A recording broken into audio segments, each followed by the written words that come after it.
Magandang araw sa inyong lahat. Ngayong araw mamimitas tayo ng mga gulay, mga talong. Ay hindi, talong is doon lang muna siya. Mga kamatis, okra, yan.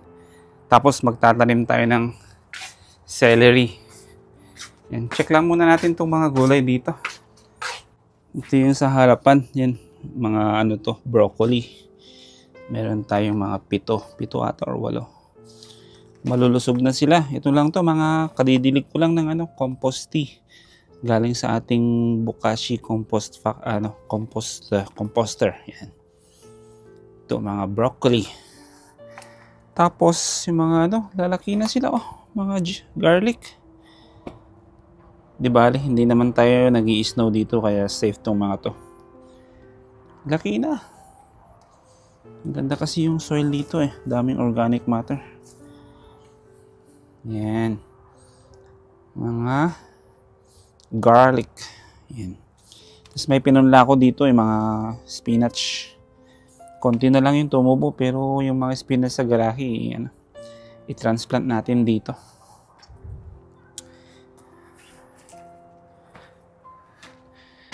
Check natin yung mga talong.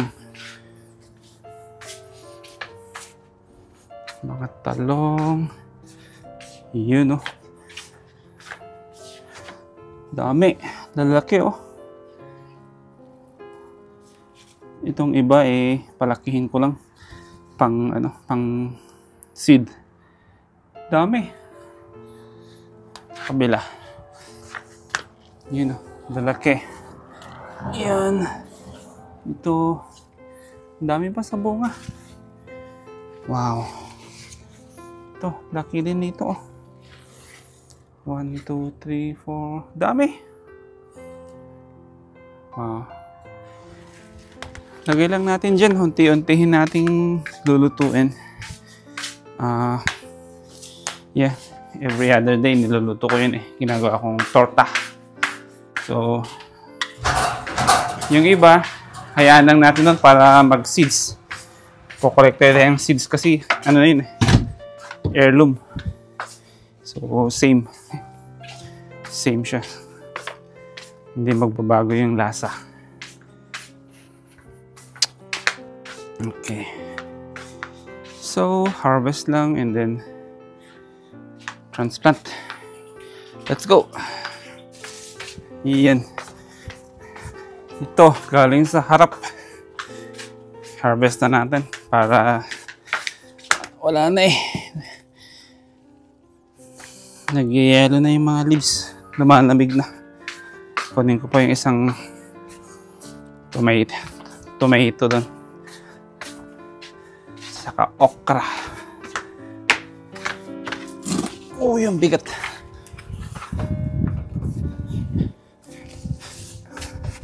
At pala hindi ko diniligan to ng isang araw. Bigat. Yan.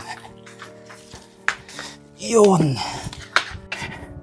Ito naman, okra. Yan. Nasa harap lahat. Nilagay ko sa harap kasi maaraw-araw dun. Anyway. Raspberry lion at tomato ito. Meron siyang konting bunga. Yan. Harvest lang natin. Itong mga nahihinog na to Dali. Harvest natin, tapos ilagay natin sa loob para mag-ripen sila doon sa loob. Yan. Mga late na to, mga late na naitanim. Late summer na, kaya buti nga nakahabol, may bunga pa. Ito, late din to, okra. Yun may isa. May isang okra. Pwede pa, medyo matigas-tigas. Yung mga ito, wala na to Itong iba, nabulok na. Lamig na kasi. Anyway, next year, tanim natin to sa ground. Tapos, tanim natin early. So, harvest natin to. Tapos, i-transplant natin tong celery. Yan. Kung narinig nyo yung golden voice na asawa ko yan. Baka naman, pwedeng lakasan para marinig ng ating mga tagapanood ang inyong napakagandang boses. Pa-request naman ng Ocean Deep. Si Mrs. makanta. Yun, first okra. Tigas na ata.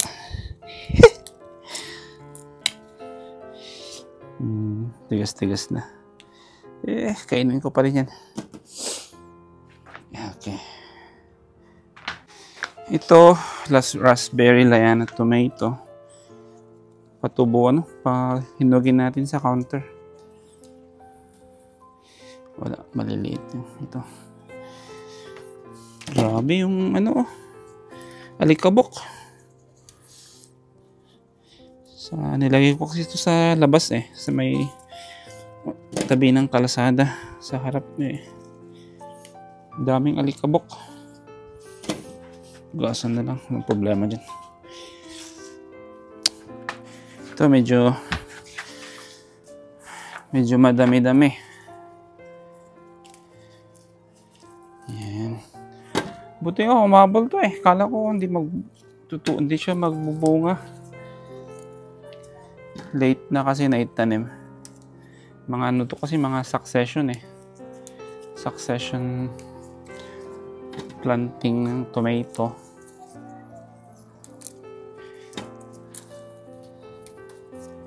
Next year dapat gawin ko every month mag-sow ng seeds. Or maski nga every 2 weeks, mura naman yung mura yung mga seeds. Para laging may pipitasin. O diba? Ayan. Tapos lang lagyan natin mamaya ng yung compost sa bokashi. Grabe yung init ngayon, yung plus nung summer. Grabe yung init. Buti nga may yung mga shade cloth, yun talaga nakatulong sa atin para maka-continuous na pagtatanim maski ang init-init. Ayan.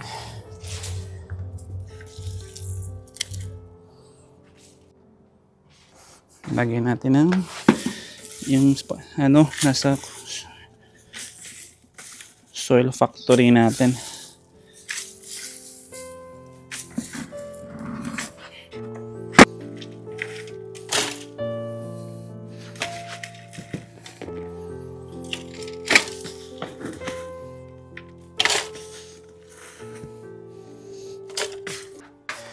Yan.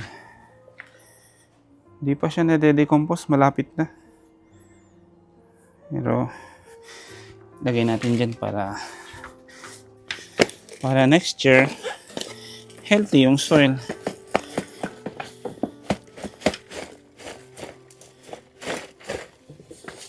Yan. Yan lang. Straw mulch. Talagay lang natin sa tabi. Tabi lang natin to. Next.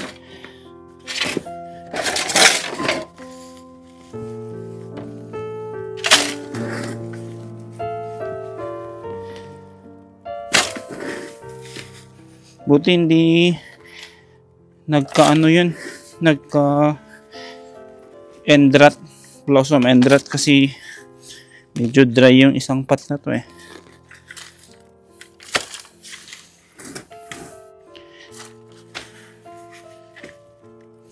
Yan. Daming uod Yan, daming worms. Nice. Kailangan natin yung mga tropa natin yan. Tropa pips natin yan, mga worms sa garden. Yan. Ready na to for next year. Dalawang paso.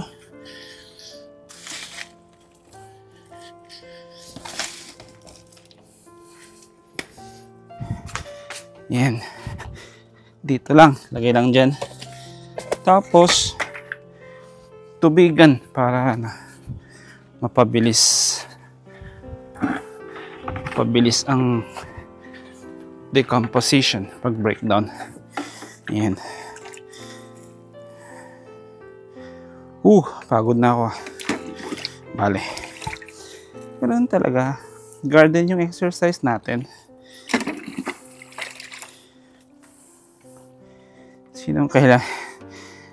Sinong may kailangan ng gym kung may garden ka, di ba? Approve. Approve yan. Yan. Para next year, ready na yan. Transplant tayo ng celery. Yan. Ito, i-refresh lang natin to kasi hindi na masyadong nagamit yung soil eh. Saka yung halaman is maliit siya kaya. Dami pang worms oh. Very light, loose pa yung soil oh. Lagyan lang natin ng tayo ng manok.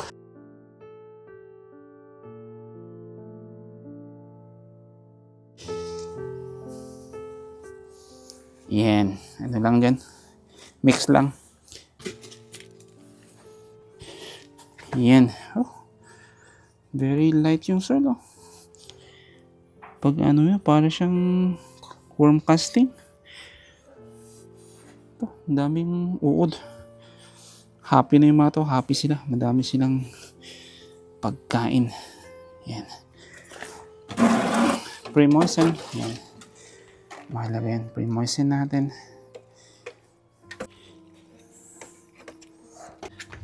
Six packs. Bili ko to sa ano eh. Yan. Bili ko sa Lowe's. 6 packs. Yan. Itong celery eh. Kailangan talagang ano to eh. Bibilihin mo ng transplant eh. Kasi ang hirap niya tumubo. Okay naman. Maganda naman yung roots niya. Yan. Celery para meron tayong fresh celery.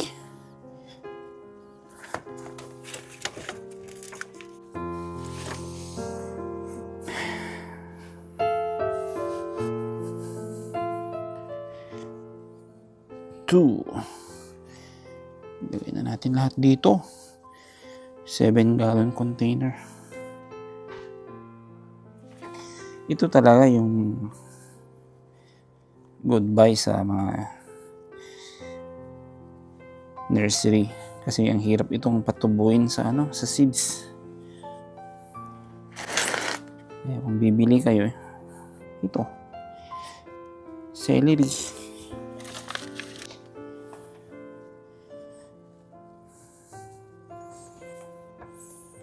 Boom, tapos na tayo.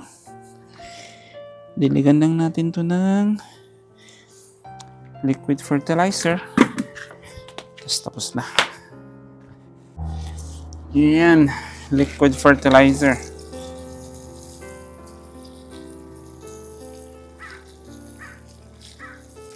Yung bigat. Lagay lang natin dito. Yan. Yan, tapos na.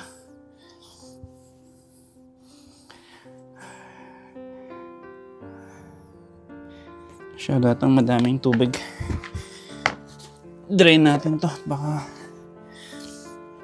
naman malunod. Baka magreklamo. Bakit masyadong madaming tubig?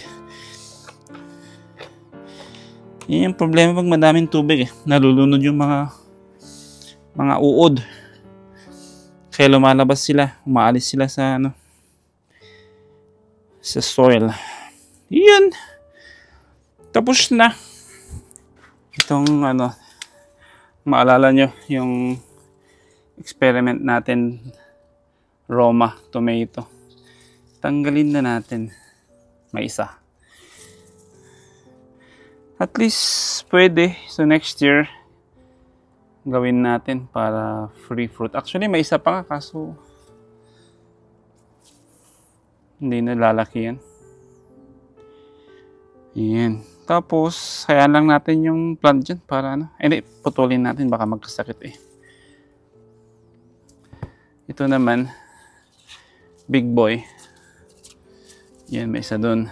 Yung kita nyo. May isa doon. Dalawa. Isa pa doon. I-ano lang natin to, i-prune. Ito, tanggalin natin. Ito, tanggalin natin kasi baka magkasakit eh. Kumalat.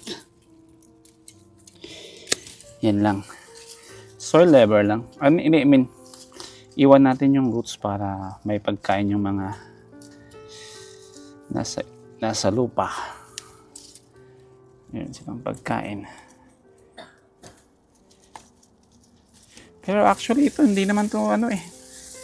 Hindi to sakit kasi kung sakit to eh, mabilis kumalat. Ano lang yun dahil sa taglamig. So, ito prune lang para ano, yung enerhiya mapunta sa bunga. Yan.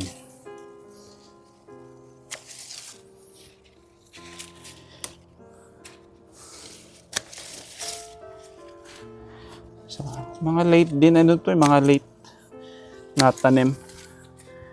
Sayang nga kung natanim to ng maaga. Malalaki to, mga ano. Oh, better boy pala. Better boy. Bale. Next year. Ayan, ayan, may mga bunga pa dyan. Yan. Isa pa dun. Yan lang natin dyan. Ito mga sweet pea. Wala pa siyang bulaklak pero malago na sila eh. Malalaki na. Ayun. Tapos na tayo. Yan. Mga harvest natin. Pasok tayo. Yan. Tapos na. Yan. Mga harvest natin to. Yan. Tomato. Raspberry Lena tomato. Tas isang Roma. Tas isang okra. Meron tayong okra dito. Yan. So, anyway, lagay lang natin sa windowsill para mag-ripen siya dito. Tingnan mo naman, oh. Oh. Ito, puro ano to noon, puro green. Puro ano, not ripe. Yan. Tapos mostly nag-ripen na, oh. Lagay lang dyan sa windowsill. Yan. Pero, itong ano, hugasan muna natin. Hugasan ko muna yan, tapos lagay ko doon. Yan. Yep. That's it. Maraming salamat sa panonood ulit. Tapos, kita-kita ulit sa susunod na video. Salamat sa mga nag-subscribe. Yan, salamat po. Tsaka, magandang araw sa inyong lahat. Mag-ingat po kayong palagi. Yan. Bye-bye!